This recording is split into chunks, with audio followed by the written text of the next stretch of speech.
Hello दोस्तन, welcome back to our channel. आज हम एक बहुत ही फैसिनेटिंग टॉपिक पे बात करेंगे। क्या हम कभी दूसरे प्लैनेट्स पे जी सकते हैं? आपने साई-फाई मूवीज में देखा होगा कि लोग मार्स या दूसरे प्लैनेट्स पर कॉलोनीज बनाकर जी रहे होते हैं, लेकिन ये सच में पॉसिबल है क्या? आज हम जानेंगे कौन से प्लैनेट्स या मून्स पे हम सरवाइव कर सकते हैं। रेडी? तो चलिए शुरू करते हैं। तो सबसे पहले सवाल, क्या हम दूसरे प्लैनेट्स पे जी सकते हैं?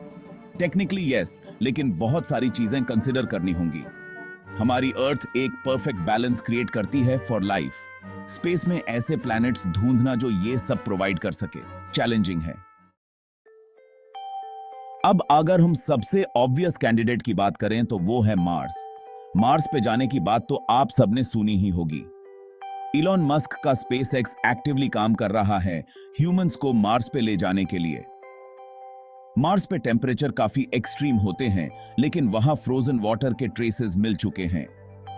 वहां का एटमॉस्फेयर मोस्टली कार्बन डाइऑक्साइड से बना है, तो हम वहां अपने आप सांस नहीं ले सकते। We'll need technology like space habitats और ऑक्सीजन जनरेशन सिस्टम्स ताकि हम सरवाइव कर सकें। मून भी एक ऑप्शन है, लेकिन शॉर्ट टर्म के लिए। अभी हम मून पे बस रिसर्च स्टेशंस लगा सकते हैं, जैसे अंटार्कटिका पे। नासा का आर्टेमिस मिशन प्लान कर रहा है कि वहां एक सस्टेनेबल प्रेजेंस बनाई जा सके, लेकिन मून पे कोई एटमॉस्फेयर नहीं है जो ह्यूमन लाइफ को सपोर्ट कर सके।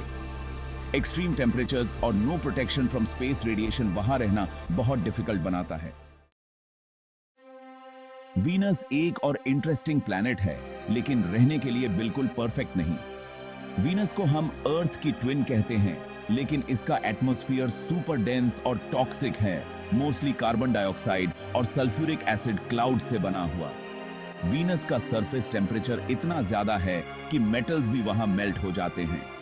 तो वीनस पे रहना प्रैक्टिकली इम्पॉसिबल है, लेकिन कुछ साइंटिस्ट ने सजेस्ट किया है कि वहां के अपर एटमॉस्फेयर में फ्लोटिंग सिटीज बनाए जा सकते हैं। अब बात करते हैं इन एक्सोप्लैनेट्स की जो हमारे सोलर सिस्टम के बाहर हैं। नासा केपलर मिशन ने हजारों एक्सोप्लैनेट्स डिस्कवर किए हैं और उनमें से कुछ हैबिटेबल जोन में हैं, यानी वहां टेम्परेचर लाइफ को सपोर्ट कर सकता है। लेकिन वहां तक पहुंचना हमारे लिए अभी काफी डिफिकल्ट है। वहां का डिस्टेंस इतना ज्यादा है कि करंट टेक्नोलॉजी से वहां जाने में हजारों साल लग जाएंगे। क्या चैलेंजेस हैं स्पेस कॉलोनाइजेशन में? चलिए अब बात करते हैं कुछ मेजर चैलेंजेस की। रेडिएशन स्पेस और दूसरे प्लैनेट्स पे हमें स्पेस रेडिएशन से बचने का कोई नेचुरल प्रोटेक्शन नहीं मिलेगा, जैसे अर्थ का मैग्नेटिक फील्ड हमें प्रोटेक्ट करता है। इसलिए स्पेस हैबिटेट्स को रेडिएशन प्रूफ बनाने का चैलेंज होगा।